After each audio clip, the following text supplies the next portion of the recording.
Jackson and Edward were driving a truck full of goods from Toronto to Vancouver. They had been on the road for 2 days and were planning to reach their destination by the next morning. They decided to take a shortcut through a remote and wooded area to save some time and gas. They had heard some rumors about strange sightings and disappearance in that area, but they did not believe in such things. As they were driving along the dark and narrow road, they noticed a sign that read, "Welcome to Silent Hill." They thought it was a joke or a prank, but they soon realized that they had entered a different world. The sky was grey and foggy, the air was cold and damp, and the radio was filled with static and eerie noises. Jackson and Edward tried to turn back, but the road behind them was gone. They had no choice but to keep going forward. They drove for what seemed like hours, but they did not see any signs of life or civilization. Both of them only saw abandoned buildings, rusty cars. They felt a sense of dread and fear growing inside them. Wondered if they would ever get off this place alive. Suddenly, they saw a figure standing in the middle of the road. It looked like a woman. She was holding a knife in her hand, and she was staring at them with a blank expression.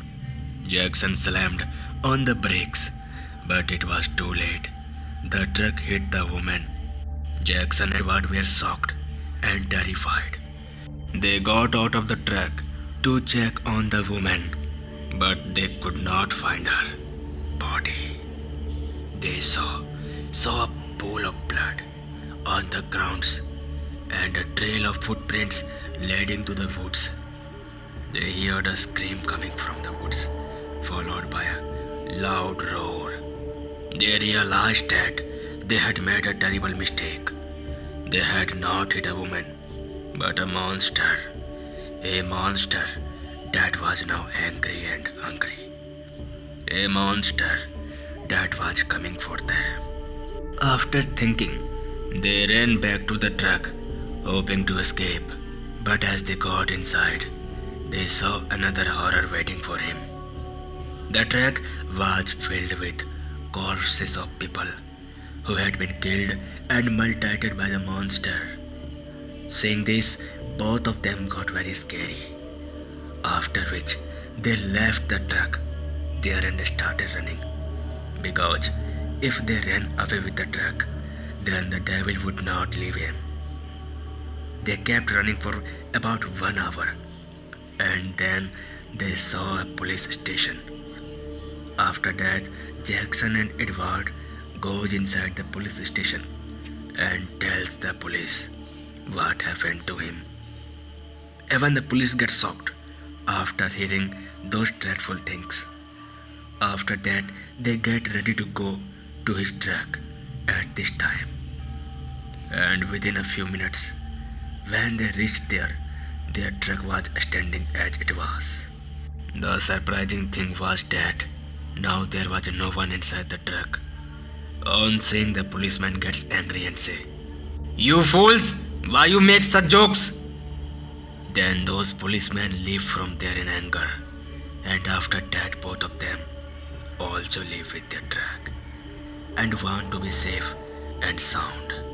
But remembering him at night still gives them goosebumps. So friends, thanks for watching. दोस्तों, अब मैं इस कहानी को हिंदी में सुना रहा हूँ। जैक्सन और एडवर्ड टोरंटो से वैंकूवर तक सामान से भरा ट्रक चला रहे थे। वे 2 दिनों से सड़क पर थे और अगली सुबह तक अपने गंतव्य तक पहुंचने की योजना बना रहे थे। उन्होंने कुछ समय और गैस बचाने के लिए एक दूर दराज और जंगली इलाकों से शॉर्टकट रास्ता अपनाने का फैसला किया। उन्होंने उस क्षेत्र में अजीब दृश्य देखे जाने और गायब हो जाने के बारे में कुछ अफवाहें सुनी थी, लेकिन उन्हें ऐसी बातों पर विश्वास नहीं था, जो कि उनकी सबसे बड़ी गलती थी। जब वे अंधेरी और सकरी सड़क पर जा रहे थे तो उन्होंने एक संकेत देखा जिस पर लिखा था, साइलेंट हिल में आपका स्वागत है। उन्हें लगा कि यह कोई मजाक है, लेकिन जल्द ही उन्हें एहसास हुआ कि वे एक अलग दुनिया में प्रवेश कर चुके हैं, क्योंकि आकाश धूसर और धूमिल था, हवा ठंडी और नमी थी और रेडियो स्थिर और भयानक शोर से अपने आप चल रहा था। वो कई घंटों तक ट्रक चलाते रहे, लेकिन उन्हें एक भी इंसान या कोई गाड़ी दिखाई नहीं दी। उन्हें अपने अंदर डर और भय की भावना बढ़ती हुई महसूस हुई। उन्हें आश्चर्य हुआ कि क्या वे कभी इस जगह से जीवित निकल पाएंगे। तभी अचानक उन्हें सड़क के बीचों बीच एक आकृति खड़ी देखी। ध्यान से देखने पर पता चला कि वो एक महिला की तरह दिख रही थी। उसके हाथ में चाकू था और वह शून्य भाव से उन्हें घोड़े जा रही थी। जैक्सन ने ब्रेक लगाया, लेकिन तब तक बहुत देर हो चुकी थी। ट्रक ने महिला को जोरदार टक्कर मार दी। जैक्सन और एडवर्ड हैरानी और भयभीत थे।